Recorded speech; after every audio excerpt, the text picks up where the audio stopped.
Assalamualaikum warahmatullahi wabarakatuh. Perkenalkan, kami dari kelompok 10 yang beranggotakan 1. Muhammad Sakib Zulkarnain, 2. Putri Nabila Fahrana, 3. Kotrun Nada Salma Ramadhani, 4. Ayun Istiqomah, 5. Doni Sudrajat. Kami dari kelompok 10, kelas Sistem Perbandingan Ekonomi, akan mempresentasikan tentang prinsip-prinsip sistem ekonomi Islam. Sistem ekonomi Islam.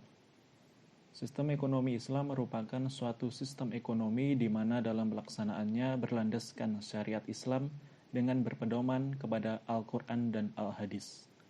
Pada pelaksanaan kegiatan ekonomi Islam, semuanya harus sesuai dengan syariat Islam dengan menghindari semuanya yang sifatnya maisir, goror, haram, zolim, ikhtikar, dan riba.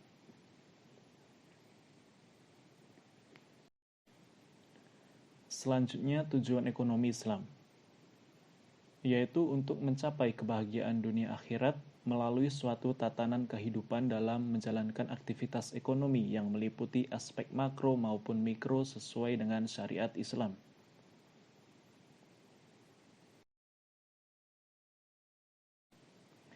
Adapun tujuan utama syariat ekonomi Islam, tujuan utamanya adalah maqasid syariah, yaitu mencapai tujuan kesejahteraan manusia yang terletak pada perlindungan maslahah, di antaranya memelihara agama, memelihara jiwa, memelihara keturunan, memelihara akal, memelihara harta.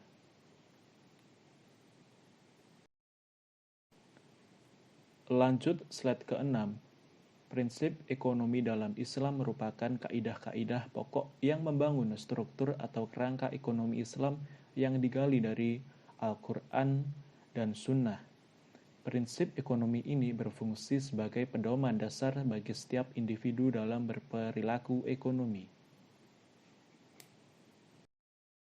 Selanjutnya, saya Putri Nabila Fahrana akan menjelaskan tentang prinsip ekonomi dalam Islam merupakan kaidah-kaidah pokok yang membangun struktur atau kerangka ekonomi Islam yang digali dari Al-Quran dan atau Sunnah.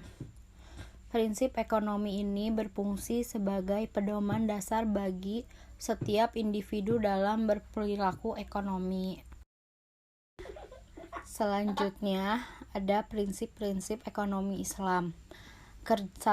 Kerja. Secara umum, kerja berarti pemanfaatan sumber daya bukan hanya kepemilikannya semata, dan Islam memerintahkan manusia untuk bekerja.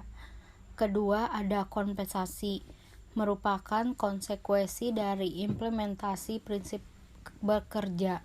Ketiga, ada efisiensi, merupakan perbandingan terbaik antara suatu kegiatan atau pengelolaan sumber daya dengan hasilnya.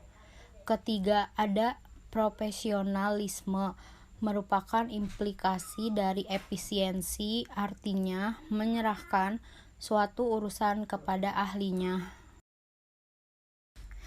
Kelima, kecukupan, merupakan jaminan terhadap taraf hidup yang baik dalam memenuhi kebutuhan material dan spiritual setiap individu, baik muslim maupun non-muslim. Keenam, ada pemerataan kesempatan. Setiap individu memiliki kesempatan yang sama untuk memiliki, mengelola sumber daya dan menikmatinya secara bersama-sama, tidak pandang bulu. Ketujuh, ada kebebasan. Manusia memiliki kebiasaan untuk mengambil semua tindakan yang diperlukan untuk memperoleh kemaslahannya.